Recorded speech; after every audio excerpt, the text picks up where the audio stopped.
Bismillahirrahmanirrahim. Assalamualaikum warahmatullahi wabarakatuh.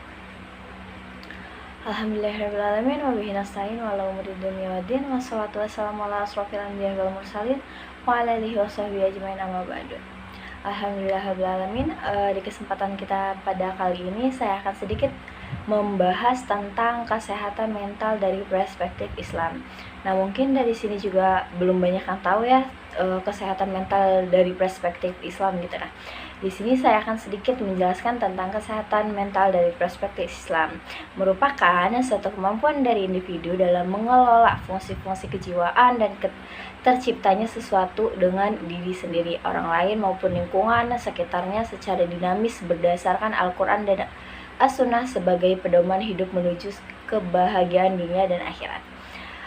Masalah kejiwaan yang dihadapi seseorang sering mendapat reaksi negatif dari orang-orang yang berada di sekelilingnya. Hal ini disebabkan keterbatasan pemahaman masyarakat mengenai gangguan jiwa. Menurut Al-Bakhri, badan dan jiwa bisa sehat dan bisa pula sakit. Inilah yang disebut keseimbangan dan ketidakseimbangan. Ketidakseimbangan dalam tubuh dapat menyebabkan demam, sakit kepala, dan rasa sakit di badan. Sedangkan ketidakseimbangan dalam jiwa dapat menciptakan kemarahan, kegelisahan, kesedihan, dan gejala-gejala yang berhubungan dengan kejiwaan lainnya. Kesehatan mental manusia dipengaruhi oleh faktor-faktor internal dan eksternal. Faktor internal adalah faktor yang berasal dari dalam diri seseorang seperti sifat, bakat, keturunan, dan sebagainya. Kemudian faktor eksternal merupakan faktor yang berada di luar diri seseorang seperti lingkungan, keluarga. Faktor luar lain yang berpengaruh seperti hukum, politik, sosial, budaya, agama, pekerjaan, dan sebagainya.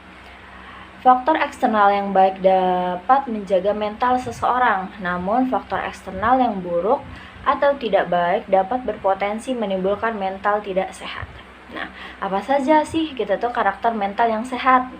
Nah, karakter mental yang sehat yang pertama adalah terhindar dari gangguan jiwa, penyesuaian diri, yang ketiga adalah pemanfaatan potensi maksimal, dan yang keempat adalah tercapai kebahagiaan pribadi dan orang lain.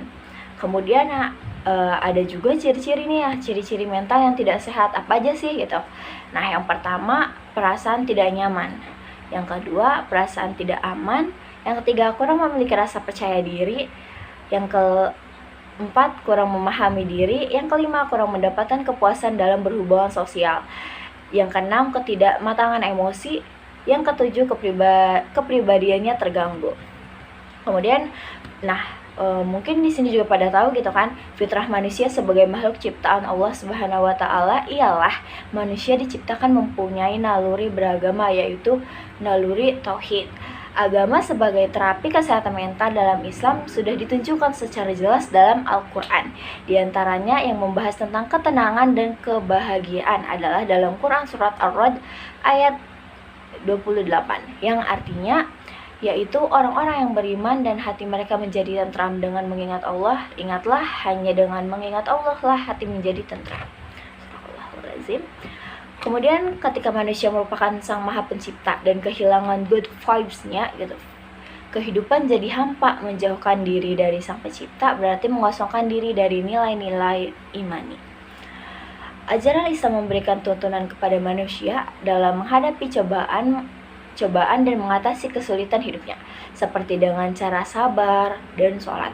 Dalam firman Allah Subhanahu wa taala dalam Al-Quran yang menegaskan bahwa artinya, hai orang-orang yang beriman, jadilah sabar dan sholat sebagai penolongmu. Sesungguhnya Allah beserta orang-orang yang beriman. Quran surat Al-Baqarah ayat 153.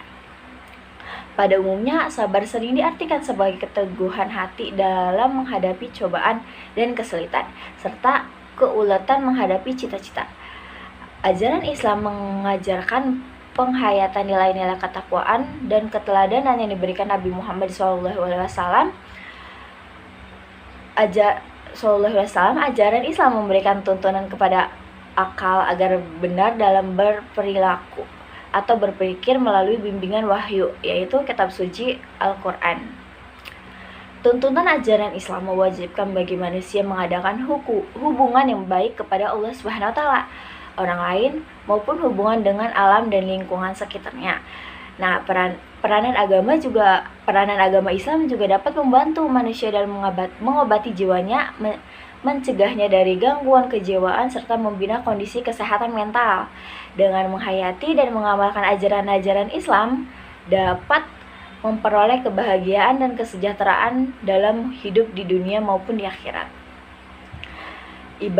Ibadah juga sebagai psikoterapi manusia yang beriman seperti sholat, zikir, membaca Al-Quran, saum, dan haji. Nah, kelima itu bisa gitu tuh sebagai psikoterapi bagi diri manusia jika kesehatan mentalnya sakit gitu.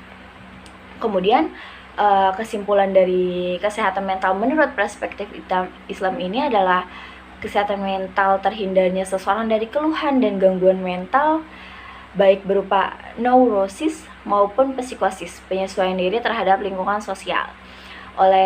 Orang yang sehat mental akan senantiasa merasa aman dan bahagia dalam kondisi apapun. Ia juga akan melakukan introspeksi atas segala hal yang dilakukan sehingga ia akan mampu mengontrol dan mengendalikan dirinya sendiri. Nah, mungkin itu saja pembahasan kali ini.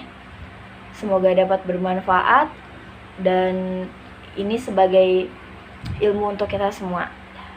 Terima kasih. Wassalamualaikum warahmatullahi wabarakatuh.